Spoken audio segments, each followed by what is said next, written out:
और सर्बानंद सोनोवाल जी और हेमंत बिस्वा शर्मा जी के साथ जिस तरीके से 5 साल में सरकार ने काम किया है, उसको आशीर्वाद देने का मन असम की जनता ने बना लिया है।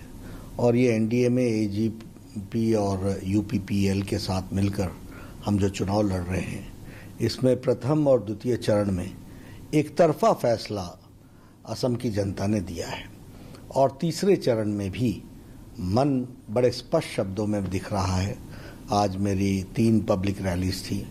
जिस तरीके का मैं उत्साह देख रहा हूँ, जिस तरीके का रहा हूँ, और फिर क्या चाय बागान, क्या लोअर असम, क्या बॉर्डर एरिया और क्या बराक वैली, सब जगह भारतीय जनता पार्टी एनडीए के पक्ष में लोगों ने आशीर्वाद देने का मन बना लिया है। इसलिए मैं बहुत आश्वस्त हूँ। दोनों चरण में भारतीय जनता पार्टी को एक तरफा मत मिले हैं और एक तरफा सीटें आ रही हैं, और तीसरे चरण में भी हम क्लियर कट सरकार एनडीए की बनेगी, भारतीय जनता पार्टी की बनेगी।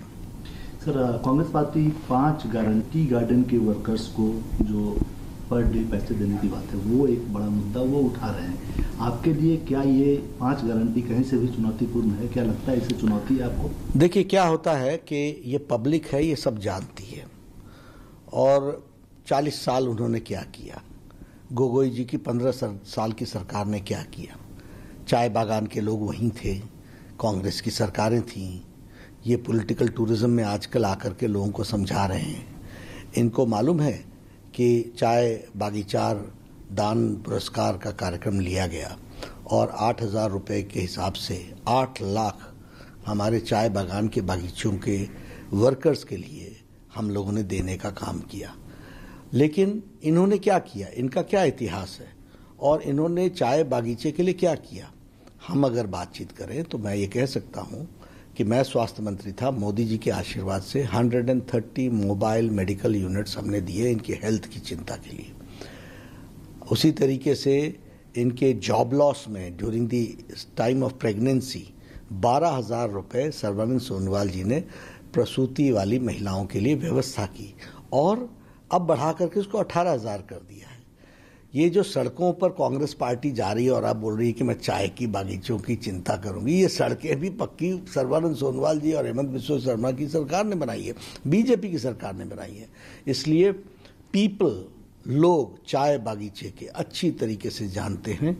हाथी के दांत दिखाने के और हैं, खाने के और हैं, और इन पर कोई विश्वास नहीं करता। आपने इनकी 5 गारंटी की बात की, आपने इसमें CAA की बात भी की हुई है। मुझे नहीं समझ में आता कि कांग्रेस पार्टी के ये गारंटी बनाने वाले लोग कौन हैं और इनकी जानकारियां कितनी सीमित हैं। आप ही बताइए, यूनियन पार्लियामेंट के द्वारा, भारत के संसद के द्वारा पारित लॉ को कोई स्टेट लॉ ओवररूल कर सकता है?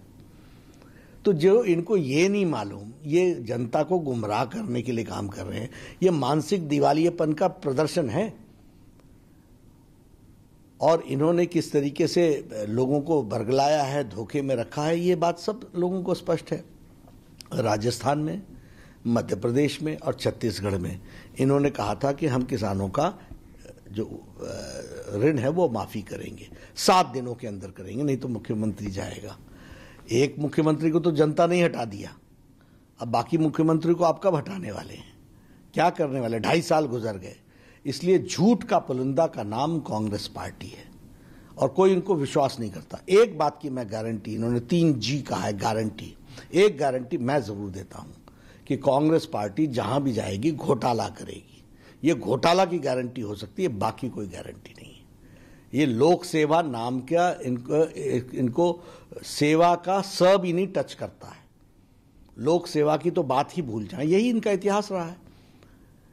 इतना हल्का उद्देश्य विहीन प्रोजेक्शन ये देते हैं कि कांग्रेस पार्टी के मानसिक दिवालियेपन की कहानी कहता है।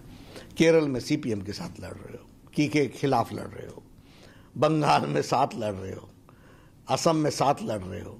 क्या है आपका सोच? कम्युनलिज्म की बात कर लीजिए, सांप्रदायिकता की। मुस्लिम के साथ केरल में मिलके चल रहे हो, अब्बास के साथ बंगाल में मिलके चल रहे हो, और यहाँ बदरुद्दीन के साथ मिलकर के चुनाव लड़ रहे हो, और हाँ कहते हो हम कम्युनल हैं। मतलब कम्युनलिज्म आप फैलाओ, सांप्रदायिक पार्टियों के साथ आप समझौता करो, उनके साथ मिलकर के चलने का आप तय करो, डिविजिव फोर्सेस को प्रश्रय आप दो और फिर कहो कि हम बड़े पाक हैं। तो ये कांग्रेस का इतिहास है और असम की जनता अच्छी तरीके से इनको सबक से न खाने के लिए आतुर रही है। 2 चरणों में कर दिया है, तीसरे चरण में एक तरफा करेंगे। सर, आपने बदरुद्दीन की बात की और कल्चर को आप लोगों ने अपने एजेंडे में सबसे ऊपर रखा है और जहां भी आप जाएं, आप पार्टी के तमाम बड़े नेता आसाम के कल्चर को बनाए रखने और बचाए रखने की बात करते हैं, लेकिन राहुल गांधी वही कहते हैं कि आसाम के कल्चर का एक पार्ट बदरुद्दीन अजमल भी है।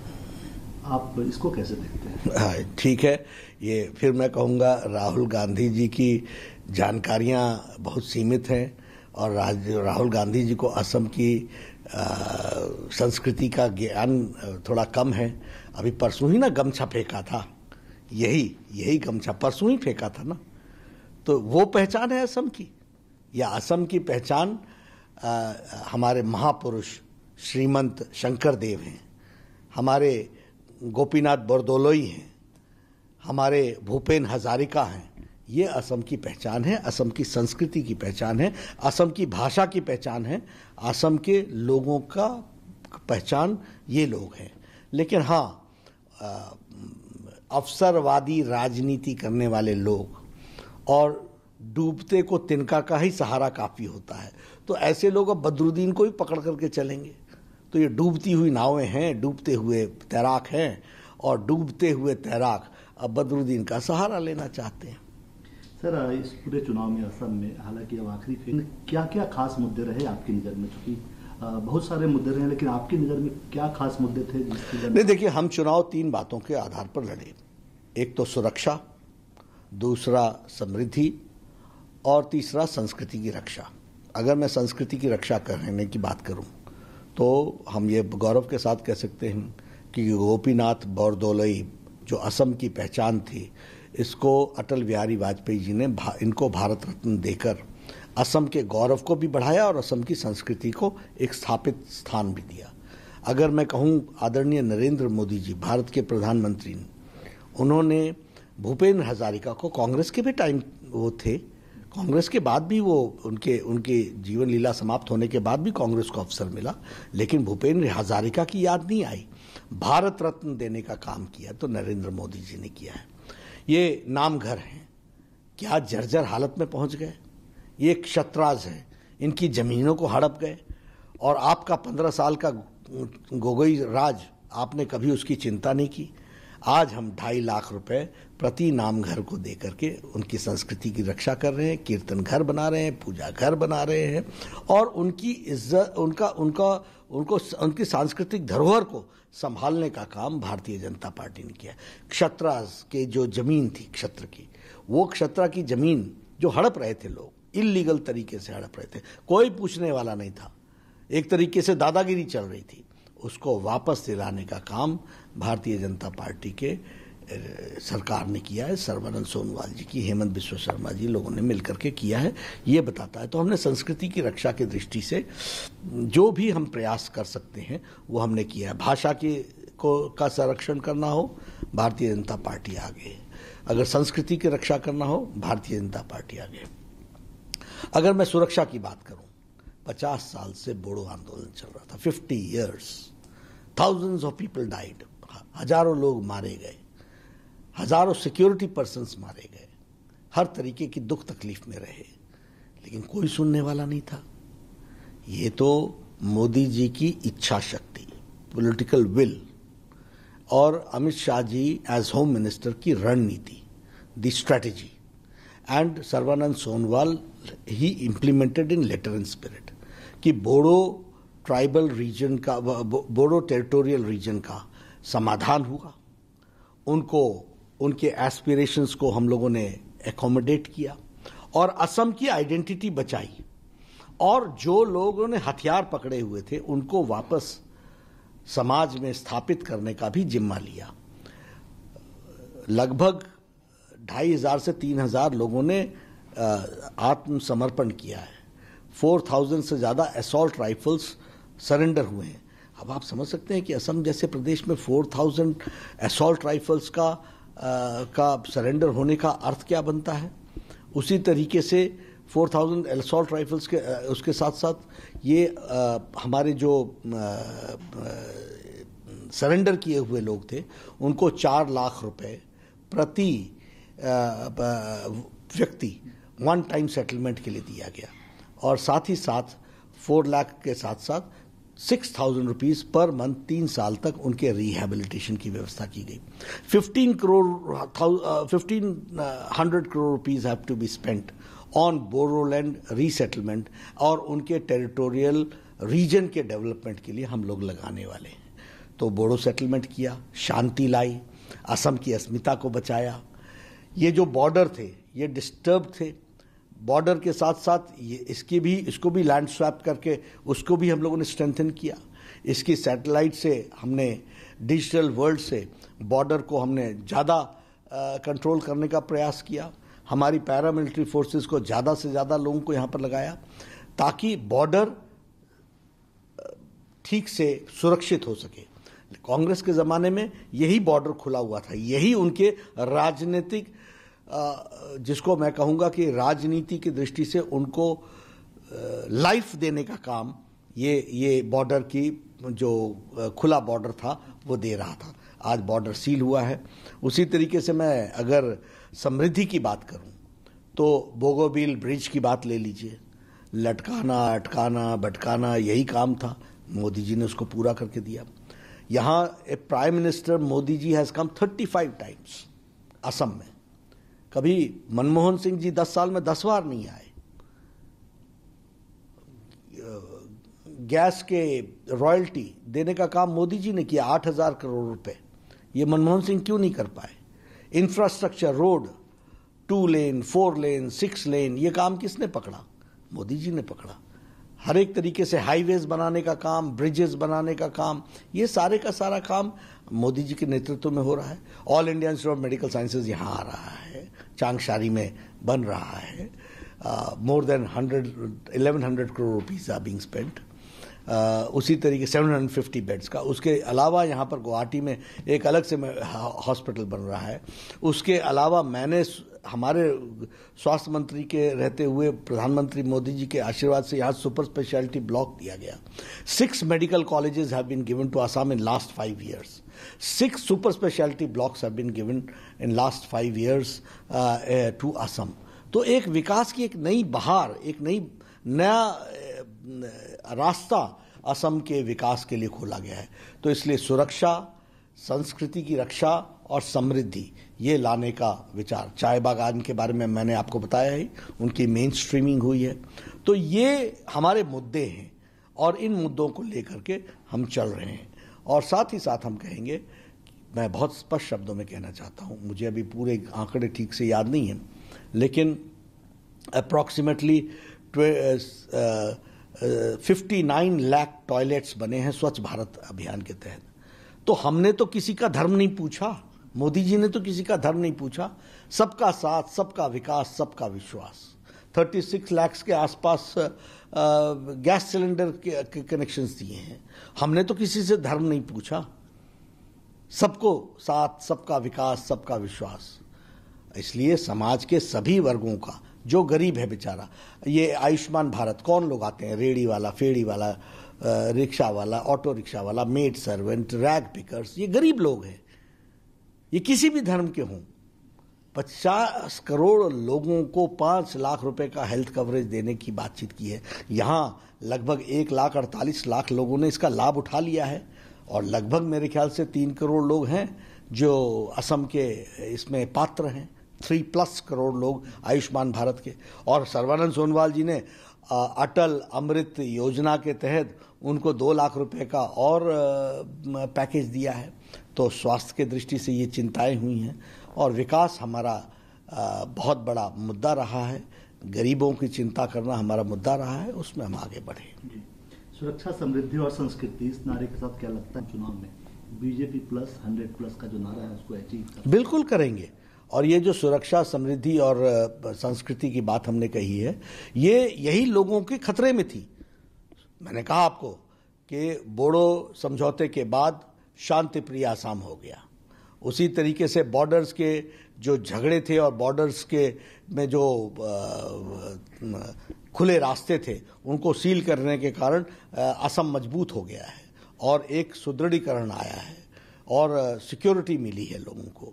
अगर मैं समृद्धि की बात करूं तो मैंने आपको पहले कहा कि एक विकास की एक नई कहानी लिखी जा रही है। और अगर मैं संस्कृति की रक्षा की बात करूं, किसी ने नाम घर की क्षत्र की चिंता नहीं की थी, किसी ने असम के भाषा की चिंता नहीं की थी। और यहाँ पर जो लोग असम की अस्मिता और असम की पहचान को के से गौरवान्वित महसूस करते थे, उसके साथ उसको बेइज्जती करने वालों को सर पर चढ़ाने का काम कांग्रेस पार्टी ने किया है और उनको असम की जनता सबक सिखा रही है। सर, आप पश्चिम बंगाल चलते हैं, वहाँ आप सभाएं की हैं, जीत के प्रति कितनी उम्मीद आपको दिखती है पश्चिम बंगाल में? देखिए, पश्चिम बंगाल के नतीजे इस बार, सरकार तो बनी रही है लेकिन नतीजे चौंकाने वाले आएंगे।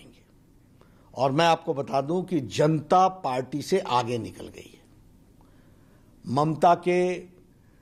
ममता जी के राज को लॉक स्टॉक एंड बैरल छुट्टी करने के लिए बंगाल की जनता आतुर बैठी है। और पहले 2 चरण में एक तरफा टीएमसी साफ और बीजेपी आ रही है, ये साफ हो गया है। नंदीग्राम में भी स्पष्ट रूप में भारतीय जनता पार्टी की जीत निश्चित है। ऐसी भी खबर है कि वो शायद दूसरा सीट भी तलाश रही है, उस पर कुछ ये उनकी रणनीति है, वो जाने, लेकिन हमारे पास तो सूचनाएं हैं कि वो तलाश कर रही हैं। ये उनके ही लोगों ने मुझे सूचित किया है, ये उन्हीं के लोग बता रहे हैं, उनके घर के लोग बता रहे हैं। तो ये वो जाने, मैं उसकी कोई गारंटी नहीं लेता हूं, लेकिन हाँ, नंदीग्राम वो हार रही हैं, ये तय है। सर, साउथ इंडिया की बात करें, वहां चूंकि पार्ट नहीं करते थे, लेकिन इस बार आप हो या तमाम बड़े नेता लगातार साउथ इंडिया में मेहनत कर रहे हैं। क्या कुछ जमीन पिछले 5 सालों में वहां तैयार हुई है जिस पर भाजपा की फसल उग सकती है? देखिए, भारतीय जनता पार्टी ने मोदी जी के नेतृत्व में और उसके बाद अमित शाह जी ने उसकी योजना बनाई, जिसको हम सब लोग मिलकर के आगे बढ़ा रहे हैं। वो सारे भारत में भारतीय जनता पार्टी का कमल खिलना चाहिए। इसलिए साउथ हम छोड़ दें, संभव नहीं है। इसलिए साउथ में भी हम लोगों ने जोर लगाया है और हमको तमिलनाडु में एआईडीएमके के साथ हम सरकार बनाएंगे। पुडुचेरी में हम एनडीए की सरकार बना रहे हैं बड़े स्पष्ट शब्दों में, और केरला में भी हम एक शक्ति के रूप में उभरने वाले हैं और इसके लिए हम पूरी ताकत लगा रहे हैं। और मोदी जी के प्रति लोगों की बहुत बड़ी आस्था है। तमिलनाडु में the most popular leader accepted is Narendra Modi ji. Puducherry में it is Modi ji. The popularity of Modi ji in Kerala is maximum. Nobody stands. तो हम इसका सदुपयोग भी करेंगे और निश्चित रूप से इसका मतलब कि मोदी जी की पॉपुलैरिटी से हमको ये समझ में आता है कि उनके नीतियों के प्रति उन्होंने हामी भरी है। सर, लगातार सुनते हैं जब भी चुनावी रैली होती है, आप एक चीज लगातार कहते हैं, कहीं राज्य में भी चुनाव हो तो सबसे ज्यादा चर्चा आप करते हैं कि प्रधानमंत्री मोदी जी के चेहरे पे हम चुनाव लड़ रहे हैं। इसके पीछे की कोई वजह है कि लगातार प्रधानमंत्री मोदी जी के नाम का इस्तेमाल ही राज्यों के चुनाव में भी हो? नहीं, देखिए, मैं आपको बताऊं कि हमारे यहाँ मोदी जी ने राजनीति में राजनीति की परिभाषा बदल दी। He has change the definition of politics और राजनीति की संस्कृति बदल दी। और हमारी नहीं, सभी अन्य पार्टियों की। जो लोग जात की बात करते थे आज विकास की बात कर रहे हैं। जो लोग भाई भतीजावाद की बात करते थे वो अभी विकास का मुखौटा लेकर के चल रहे हैं। जो लोग मेवा खाते थे और खाने के लिए आतुर रहते हैं, अभी भी मौका मिलेगा तो खाएंगे, वो सेवा की बात करने लगे हैं। This is all because Modi ji has changed the definition of politics. He has changed, उन्होंने भारत की राजनीति की परिभाषा बदल दी। ये छोटी घटना नहीं है। प्रधानमंत्री का ये कहना कि मैं प्रधान सेवक हूं, और कहना ही नहीं, करके दिखाना। 6 years एक छुट्टी नहीं लेना, दिन रात काम करना, और इसमें कोई दो राय नहीं है। आज हमें बड़ा गौरवान्वित महसूस होता है। एक 2014 के पहले पिछलग्गू भारत, भ्रष्टाचारी भारत, पॉलिसी पैरालिसिस भारत, आज भारत दुनिया में अपनी अपनी अपनी आन बान और शान के साथ चमक रहा है। दुनिया में हर भारतीय, कोई भी किसी देश के दुनिया के किसी कोने में हो, गर्व से के साथ कह रहा है I am Indian and I love prime minister Modi. आप ये कोरोना की संक्रमण हुआ, आप बताइए, अमेरिका के चुनाव का मुद्दा कोरोना का मैनेजमेंट था कि नहीं था? आप बताइए, यूरोप हमसे ज़्यादा स्वास्थ्य में स्ट्रांग है और उसकी व्यवस्थाएं हमसे स्ट्रांग हैं, लेकिन वो लड़खड़ा गया कि नहीं लड़खड़ा गया? असहाय महसूस हुआ कि नहीं हुआ? आप बताइए, वेस्टर्न कंट्रीज जो हमसे स्वास्थ्य में अच्छी थी, उन्होंने अपने आप को असहाय महसूस किया। और ये भारत 130 करोड़ का देश, इसको मोदी जी के नेतृत्व में लॉकडाउन भी लगा। आज हम 2500 कोविड डेडिकेटेड हॉस्पिटल के साथ खड़े हैं। आज 5 लाख पर्सनल प्रोटेक्शन इक्विपमेंट हम बना रहे हैं। आज हमारी 14 लाख से 15 लाख डेली टेस्टिंग कैपेसिटी बन गई है। आज हमारी मॉर्टेलिटी रेट सबसे कम है और हमारी रिकवरी रेट सबसे ज़्यादा है। और हमने 150 देशों को पैरासीटामोल और HCQ की मेडिसिन दी। और कभी सोचा था आपने कि भारत वैक्सीन बनाएगा? भारत तो पहले से ही इंतजार में बैठा होता था यूपीए के टाइम में कि कोई दे दो, किसी भी तरीके से दे दो, कुछ भी कर दो। ये स्वाभिमान जगाने का काम नरेंद्र मोदी जी ने किया है और उस स्वाभिमान के कारण आज हमारे यहाँ लगभग 2 वैक्सीन्स का निर्माण तो हुआ ही हुआ और हमने वैक्सीन अपने देशवासियों को देने का तय तो किया ही किया। आज 72 देशों को हम वैक्सीन दे रहे हैं। कनाडा देश जैसा देश हमसे मांग रहा है और यह भारत के लोगों का मनोबल को कितना ऊंचा करता है, ये हम समझते हैं। If we have such a leader, तो हमारे लिए, भारतीय जनता पार्टी के लिए ऐसी शख्सियत जो देश में जिसके सबसे ज्यादा मान सम्मान हो, दुनिया में जो स्थापित नेता हो, उनका पार्टी के, और वो पार्टी के संगठन के व्यक्ति हैं। अगर संगठन ने उनको जब भी जो कहा है वो उन्होंने हमेशा पार्टी को माना है, तो ऐसे व्यक्ति का उपयोग करना, सदुपयोग करना, ये पार्टी के अध्यक्ष के रूप में मेरी जिम्मेवारी है और ये हमारे लिए सौभाग्य है कि हम उनका सदुपयोग करें। और कोई भी चुनाव हो, आफ्टर ऑल यहाँ पर अगर आयुष्मान भारत इंप्लीमेंट हुआ जिससे असम के लोगों की हेल्थ कंडीशन में परिवर्तन आया, स्वच्छ भारत इंप्लीमेंट हुआ जिसके कारण हमारी हाइजीन में फर्क पड़ा, अगर मैं महिलाओं का सशक्तिकरण हुआ उज्ज्वला में, सौभाग्य में, उजाला में, अगर जनधन योजना में, तो ऐसे नेताओं का स्टेट की पॉलिटिक्स पर इम्पैक्ट पड़ता है कि नहीं पड़ता है? और अगर पड़ता है तो उसका सदुपयोग हमको करना है कि नहीं करना है? तो इसलिए हम कहते हैं डबल इंजन की सरकार बनाओ। मोदी जी का आशीर्वाद रहेगा, नीचे इंप्लीमेंट करने वाला व्यक्ति हमारा चाहिए। सर, एक आखिरी सवाल, बिहार का सबसे क्रूशियल चुनाव था, आप लोगों ने वहां जीत दर्ज की। अब ये 5 राज्य एक साथ हैं, लगातार आप लोग दिन रात कोशिश कर रहे हैं, ये कितना चुनौतीपूर्ण है और इसको आप कैसे देखते हैं? देखिए, बिहार का चुनाव भी मोदी जी के नेतृत्व में लड़ा गया था। उस समय भी आप लोगों ने प्रश्न खड़ा किया था और आपने कहा था कि इनको आप क्यों चुनाव के प्रचार में ला रहे हो, और हमने कहा था कि मोदी जी एक संगठन के सिपाही हैं, उनको जब हम जहां कहते हैं वो लगते हैं, पूरी ताकत के साथ लगते हैं, पूरी शिद्दत के साथ लगते हैं। मैंने इंटरव्यू में ये कहा था। और अभी भी ये जो हम 5 राज्यों के चुनाव हैं, इसमें हम सरकारें बना रहे हैं। बंगाल और असम में और पुडुचेरी में हमारी सरकार बन रही है। तेलंगाना में, तमिलनाडु में हमारी AIDMK के साथ सरकार बन रही है और केरल में हम बहुत अच्छा करने वाले हैं।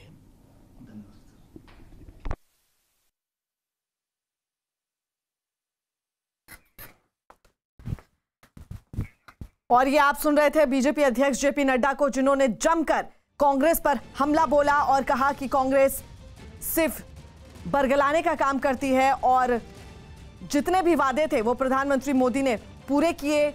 कई मुद्दों पर बेबाक होकर बोले JP नड्डा और कहा कि नंदीग्राम में दीदी की हार पक्की है और उसके साथ ही कहा कि असम की जनता बीजेपी के साथ है और 2 चरण के चुनाव में वो साफ हो गया है कि असम की जनता बीजेपी के साथ है।